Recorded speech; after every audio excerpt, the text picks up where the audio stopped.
আপনি যদি 25 কোটি বছর অতীতে ফিরে যেতেন তবে আপনি ডাইনোসরের সূচনা প্রত্যক্ষ করতেন। প্রধান তত্ত্বগুলির মধ্যে একটি হলো যে ডাইনোসরেরা আর্কোসর নামে পরিচিত একটি প্রজাতি থেকে বিবর্তিত হয়েছিল। এগুলি ছিল প্রভাবশালী সরীসৃপ যা পার্মিয়ান যুগের শেষ দিকে আবির্ভূত হয়েছিল। কারো কারো কাছে তাদের দেখতে ডাইনোসরের মতো মনে হতে পারে এবং তার কারণ হলো তারা এই অবিশ্বাস্য প্রাণীদের পূর্বপুরুষ ছিল। সময়ের সাথে সাথে আর্কোসররা দুটি ভাগে বিভক্ত হয়ে যায়।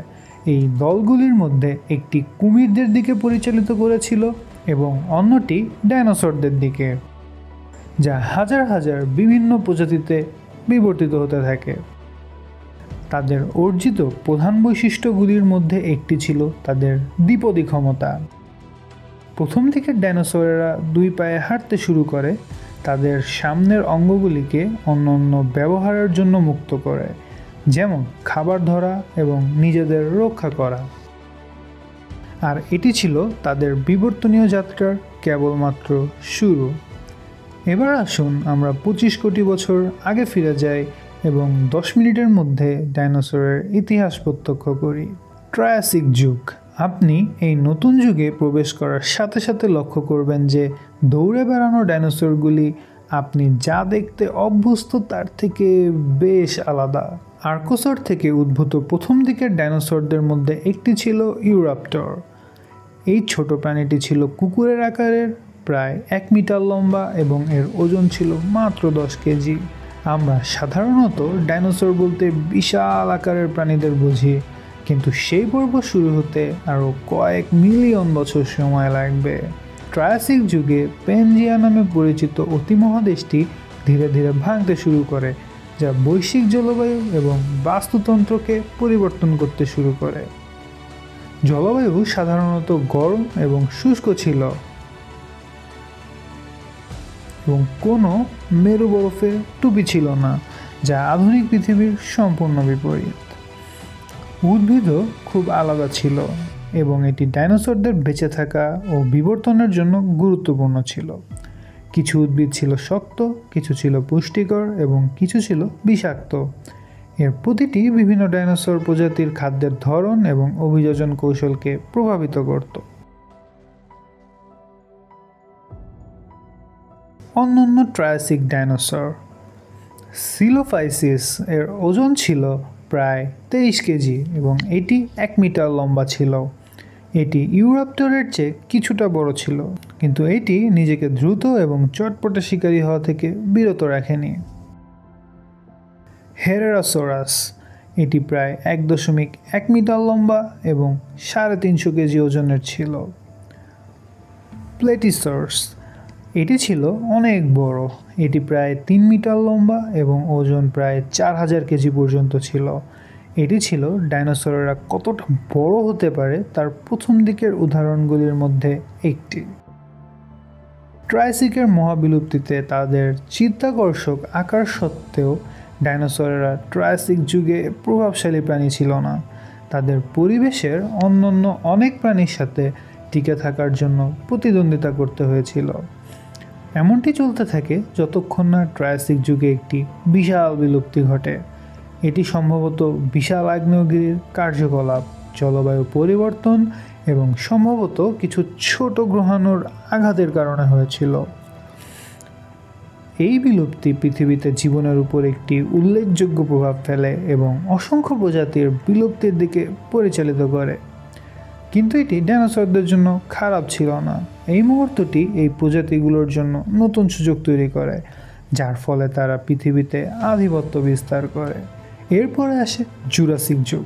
ডাইনোসরদের বেঁচে থাকার পরিবর্তে এই যুগেই তারা বৃদ্ধি পেতে শুরু করতে থাকে। লক্ষ লক্ষ বছর ধরে বিভিন্ন প্রজাতির বিবর্তন হয়েছে এবং ডাইনোসরেরা এখন পৃথিবীর শাসক। তারা মহাদেশ জুড়ে ছড়িয়ে পড়ে, ঘন বন এবং শুষ্ক মরুভূমিগুলোতে আধিপত্য বিস্তার করে। বিশাল জুরাসিক ডাইনোসরগুলো এই অঞ্চলে বাস করত। যাদের সাথে আপনি সম্ভবত বেশি পরিচিত। তার নামগুলো হলো স্টেগোসরাস, ব্রাকোসরাস এবং অ্যালোসরাস। এরা ছিল পৃথিবীতে হেঁটে যাওয়া সর্বকালের বৃহত্তম প্রাণীদের মধ্যে কয়েকটি। এরপরে আসে পাখি সদৃশ থেরোপড। এই যুগে থেরোপডদেরও বিবর্তন দেখা যায়। এগুলো ছিল ছোট ডাইনোসর যাদের গঠন ছিল পাখি সদৃশ। এদের মধ্যে সবচেয়ে বিখ্যাত ছিল আর্কিওপটেরিক্স। এটি ডাইনোসর এবং পাখির একটি মিশ্রণ ছিল, যার পালক এবং ডানা ছিল, কিন্তু হাড়যুক্ত দাঁত এবং একটি লেজও ছিল। আর্কিওপটেরিক্স ছিল পাখি এবং ডাইনোসরের মধ্যে একটি গুরুত্বপূর্ণ যোগসূত্র। আপনি যদি আরও 100 মিলিয়ন বছর অপেক্ষা করেন, তবে তারা আজকের পরিচিত পাখিতে বিবর্তিত হবে। 5,60,00,000 বছর পর জুরাসিক যুগের সমাপ্তি ঘটে। এটি ঘটেছিল আরেকটি বিলুপ্তির ঘটনার পরে। সৌভাগ্যবশত এই বিলুপ্তিটি ছিল অপেক্ষাকৃত ছোট, তবে জলবায়ু পরিবর্তন, আগ্নেয়গিরির কার্যকলাপ এবং সমুদ্রের স্তরের পরিবর্তনের কারণে কিছু প্রজাতি বিলুপ্ত হয়ে যায়।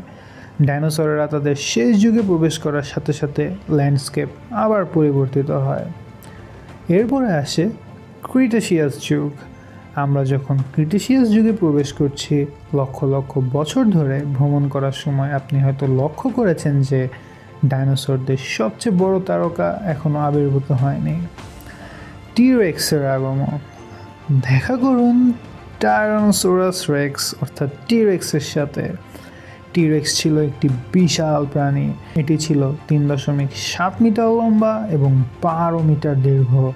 শুধু তাই নয়, এর ওজন ছিল প্রায় 9 টন।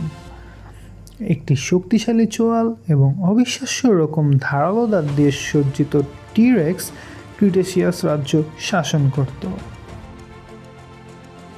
এটি ইতিহাসের সবচেয়ে প্রভাবশালী শিকারীদের মধ্যে একটি ছিল। এই বিশাল প্রাণীটি কেবল অবশিষ্ট খাবার খেত না, এটি ছিল একটি সক্রিয় শিকারী, তীক্ষ্ণ দৃষ্টিশক্তি এবং উচ্চ ঘ্রাণ শক্তি দিয়ে এর শিকারকে অনুসরণ করত।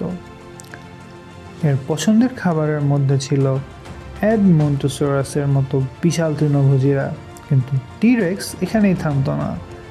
এই ট্রাইসেরাটোপসের মতো শক্তিশালী প্রতিপক্ষ এবং সুযোগ পেলে অন্যান্য ছোট থেরোপডদেরও আক্রমণ করত।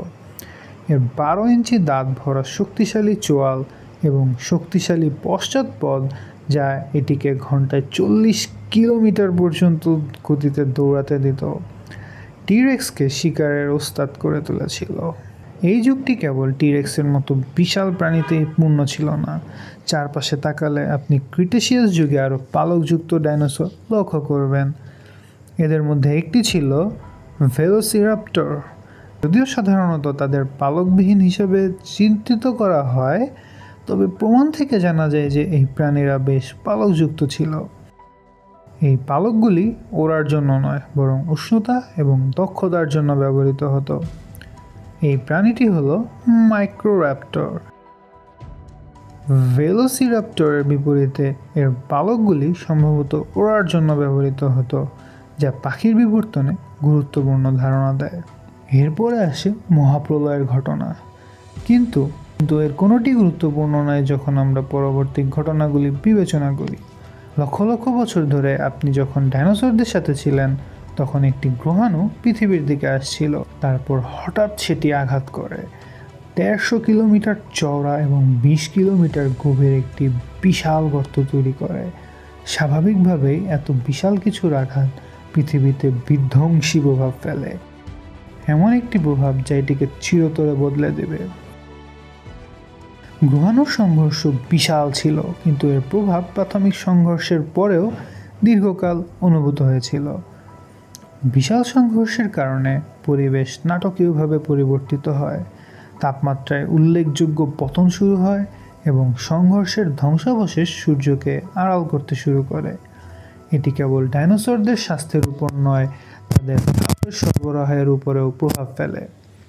এই বিধ্বংসী ঘটনাটি পৃথিবীর 75% প্রজাতিকে নিশ্চিহ্ন করে দেয়, যাদের মধ্যে বেশিরভাগই আমরা এতক্ষণ ধরে পর্যবেক্ষণ করা ডাইনোসর।